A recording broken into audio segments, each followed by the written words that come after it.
আসসালামু আলাইকুম এভরিওয়ান, কেমন আছেন সবাই? প্রত্যেক দিনের মতো আবারও হাজির হয়ে গেছি।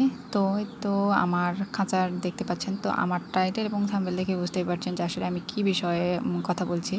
তো আসলে এই খাঁচায় মুরগি পালন কি আসলেই লাভজনক কিনা সেই বিষয়টাই আমি আজকে আলোচনা করব। তো অনেক ইউটিউবে বা এমনি হয়তোবা বাইরে অনেক মানুষের কাছ থেকে শোনা যে আসলে খাঁচায় লাভজনক। তো আসলে বাস্তবে আমি আপনাদের জানাবো যে আসলে খাঁচায় লাভজনক হয় কিনা। আসলে আমি বড় খামারি না। আমার শখের বশে আমার মুরগি পোষা। বাড়িতে যেহেতু গ্রামের বাড়িতে বসবাস করি, সেহেতু আসলে আমার খাঁচাতে আমি মুরগি পালতে পছন্দও করি। যে কারণে আমার কিন্তু বাইরেও জায়গা আছে। আমি কিন্তু সব ধরনের মুরগি পালন করে দেখেছি, বাইরেও ছেড়েও পালন করে দেখেছি, আর খাঁচাতেও দেখেছি। তা আসলে বাস্তবে আমি আপনাদের আজকে জানাবো যে আসলেই খাঁচায় মুরগি পালন করে লাভ পাওয়া যায় কি যায় না, সম্পূর্ণটাই আজকে আপনাদের জানাবো। তো আমার সাথেই থাকুন। তো বিশেষ করে আমার দুইটা যেহেতু খাঁচা, মানে ওইটা একটা খোপের মতো, আর এইটা আমার একটা লোহা খাঁচা, যেটা আমি নতুন বানাইছি। আমি হয়তো আগের ভিডিওতে আপনাদের ভালোভাবে দেখাইনি।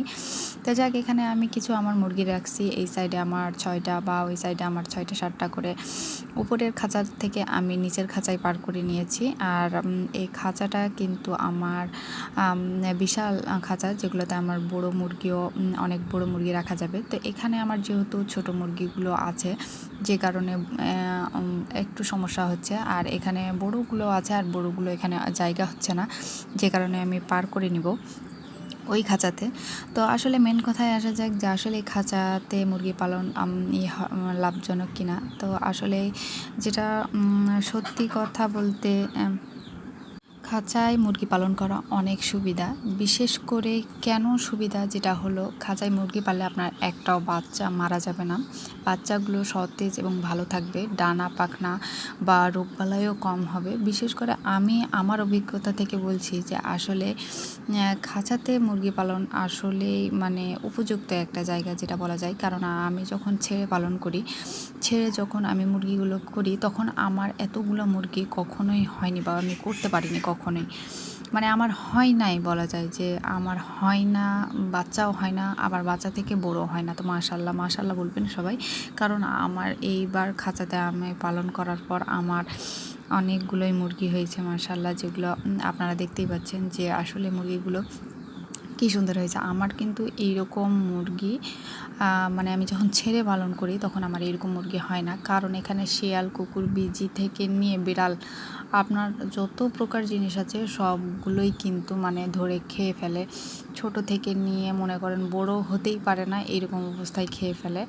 আর অল্প যখন ছোট থাকে তখন হয়তো ঠান্ডা লেগে যায়, পাখা ঝুলে যায়, মারা যায়।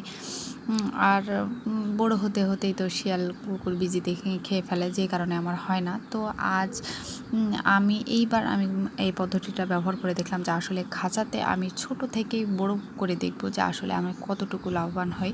হ্যাঁ, খাবার একটু লাগবে, কিন্তু আপনি প্রাকৃতিক খাবার যে কোনো আপনার সব ধরনের মিক্সড করে খাবারগুলো খাওয়াবেন, যেটাতে আপনার সম্পূর্ণটাই পুষিয়ে যাবে। তা আমার মতে কেন জানি আমার মনে হয় যে খাঁচাতে মুরগি পালন করার সুবিধা, অনেক প্রকারের সুবিধা, যেটা আপনি খরচ হলেও কিন্তু মুরগিগুলোকে বাঁচাতে পারবেন। আর অন্য জায়গায় যখন ছেড়ে পালন করবেন, তখন আপনার মুরগির পিছনে খরচ হবে, খাদ্য দিবেন, সব কিছুই করবেন, কিন্তু আপনার মুরগিগুলো টিকবে না। যার কারণে বলছি যে আসলে খাঁচাটা অনেক সুবিধাজনক এবং খাঁচাটাও লাভজনক। তো বিশেষ করে আমার মতো করে এইভাবে করে দেখবেন। আর যেহেতু আমার এই যে ঘরের ভিতরটা, এটাতে আমি মাটি দিয়ে রাখছিলাম যাতে ওরা ঠান্ডা থাকে। আর এই তো আমার ছোটো বাচ্চাগুলো মাশাল্লাহ অনেক ভালো আছে, সুস্থ আছে। আর আমার মুরগিগুলোর জন্য দোয়া করবেন সবাই। আর এই তো দেখতেই পাচ্ছেন যে ছোটো ছোটো বাচ্চাগুলো, এইরকম বাচ্চা আমার কখনো হয় না, যেহেতু আমি খাঁচায় বন্দি করে রাখছি, যেই কারণে আমার এই বাচ্চাগুলো টিকছে। এই বাচ্চাগুলো যদি আমি ছেড়ে রাখতাম, তাহলে কখনোই আমার এতগুলো বাচ্চা আমি টিকাতে পারতাম না। তো অবশ্যই আমার জন্য দোয়া রাখবেন। ভালো থাকবেন সবাই। আল্লাহ হাফেজ।